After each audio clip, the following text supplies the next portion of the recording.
Hey everyone, welcome or welcome back to my channel. Today I'll be closing out my September budget. So if this is something that you're interested in, let's get into it. Alright, so you are looking at my September budget worksheet, and my budgeting period for September covers the 30th of August through the 29th of September. Alright, so for total rollover, that was $383.73. Total combined income was $6,593.91.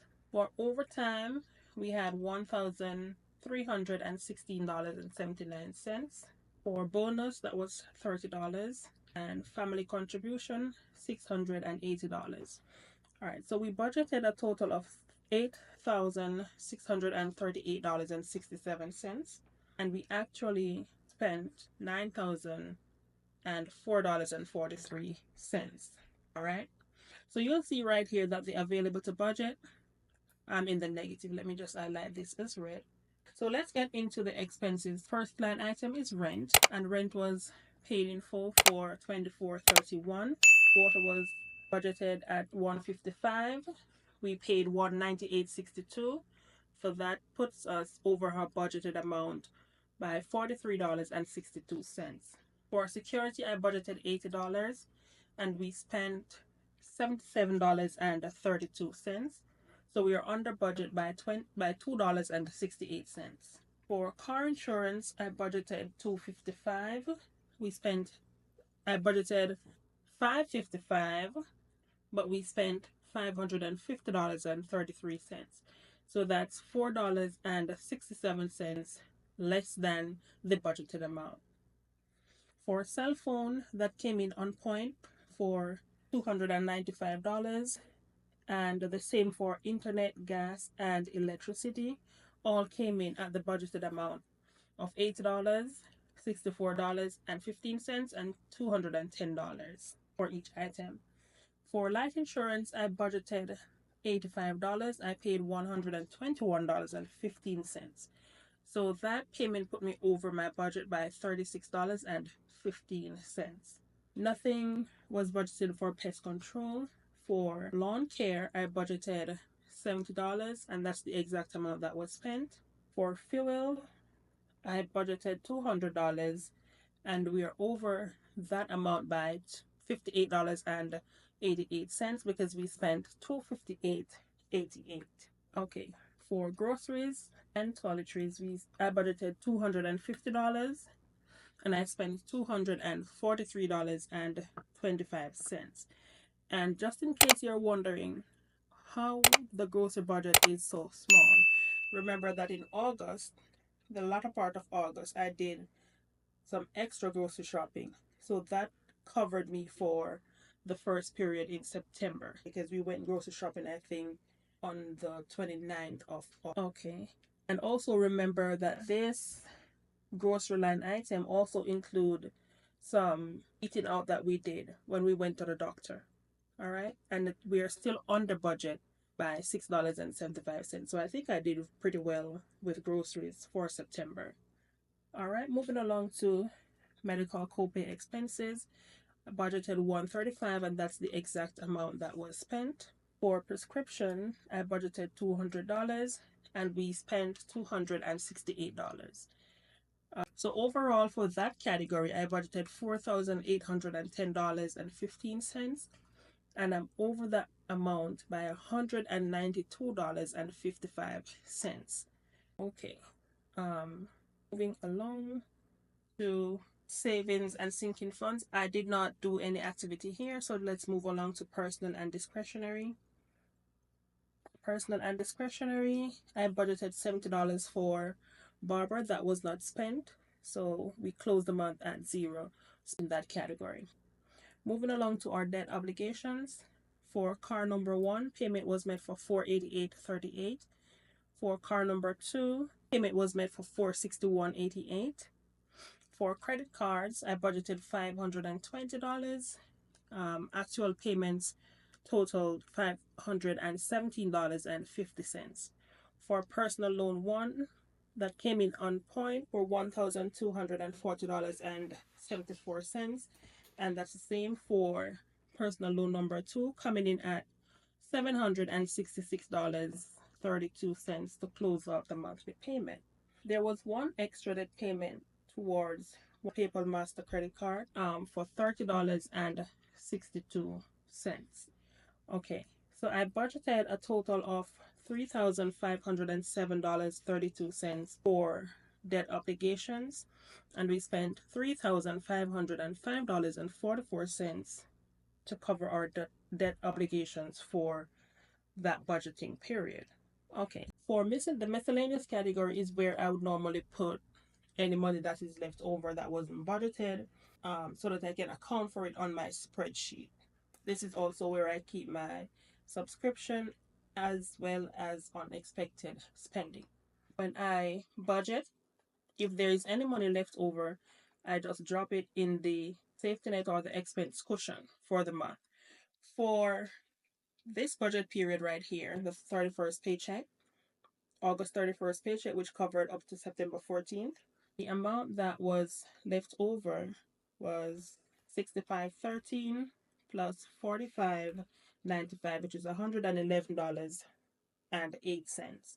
Now, this 45.95 is charges for my car emission, renewing my tag, and the taxes for my tag. And I did not put it in unexpected expenses because it's something that I should have remembered, but I just took it directly from the expense cushion because it should have been on the budget. All right. So for the 15th paycheck, which is September 15th, 151.07 plus this 123 plus this 23.96 was the amount that was not budgeted and added to the expense cushion line item. All right. But out of that 298.78, I spent three from this 123.75 right here. I spent, let me go to the expense tracker. I spent 123.75 is these two line items, which is a digital top up to Jamaica and $100 that I sent for my niece. She was in the hospital, so that's $105, and both transactions came up to 123.75. The $23.96 is for this Home Depot purchase right here for $20.96 on the 14th of September, and parking at Shower for $3. So that's $23.96. The total in the miscellaneous that was budgeted for me would have been $251.20, which includes $35 for subscription and the remainder from these two sections after I take out these expenses, which is $216.20. So in total, that would be $251.20. Money in the miscellaneous section total $534.94. That's because this $344.28 right here is the amount that was not budgeted. It's coming from this overtime right here. I did not budget for it because this budget was done before the paycheck was actually released. So this 365.79 was for overtime from my husband's job. And I put it right here in the actual column. I did not put it in the budgeted column because I didn't have it to budget at that time. All right. So that is where this 344.28 is coming from. So because I closed my bank account with $43, which was rolled over to my October budget right here, I wanted to do a little reconciliation. So for my September 15th paycheck budget, all my budgeted areas, housing and general expense category, I was over that by $161.45. I was under budget for personal and discretionary. I was under budget for debt, and for the miscellaneous section, there was still $26.37 left after I did all the transaction with the leftover money that wasn't budgeted. Now, to offset the expenditure, to offset the over expenditure in housing and general expense category, this $70 that wasn't spent from personal and discretionary, debts, and miscellaneous was used to offset this 161.45. So I would still be over my budget by $62.58. Now, my sister sent me $100 for my birthday, which I did not take out from the account. So I closed the bank account with $43.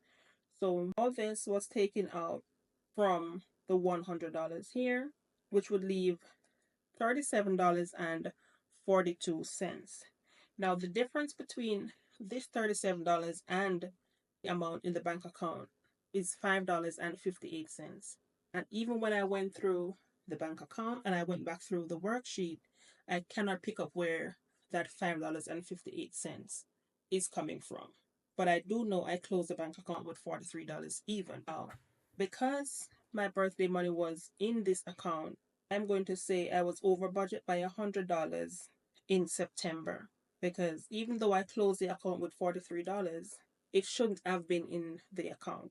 So if this $100 wasn't there, I would have closed the account with, let's say, 100 minus 558, $94.92. I would have been in the red if this $100 wasn't sent to me. So overall, this is, I'm going to definitely over my budgeted amount by, I'm going to say, give and take $100. All right.